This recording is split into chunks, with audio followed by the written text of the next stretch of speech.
Giselle sebut Gading Marten tak terima jika Gempi punya pacar. Artis Gisela Anastasia alias Giselle menyebutkan mantan suaminya Gading Marten akan membawa rombongan teman-temannya yaitu The Prediksi jika Gempi punya pacar. Walau masih kecil, Giselle mengatakan Gading Marten tak terima jika putrinya Gempi punya pacar.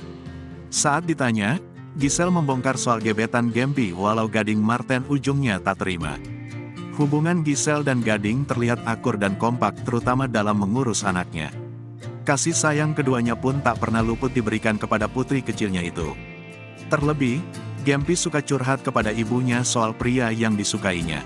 Saat Gempi ditanya siapa sahabatnya, Giselle malah menjawab nama gebetan Gempi. Udah Gem, si Alex aja, soalnya yang dari kecil banget sebenarnya dan masih sekelas itu Alex. Ganteng dia suka, ujar Giselle seperti dikutip pada laman YouTube Tonight Show, Kamis, tanggal 29 Desember tahun 2022. Sontak Gempi pun menegur ibunya itu karena telah membongkar rahasianya. Namun ketika sang host Desta menanyakan rasa suka tersebut, lagi-lagi Giselle yang menjawab. Kayaknya udah agak bergeser ya, kata Giselle. Nanti kalau macem-macem itu Om sama Papa Gading bakal nyamperin ya, jelas Desta. Enggak kok enggak, ini anaknya baik kok, baik, jelas Giselle. Pacar Rino Sudarjo itu pun langsung beberkan amanat dari Gading. Soalnya papahnya juga bilang kalau Gempi punya pacar. Aku panggil semua anak-anak Prediksi, beber Giselle.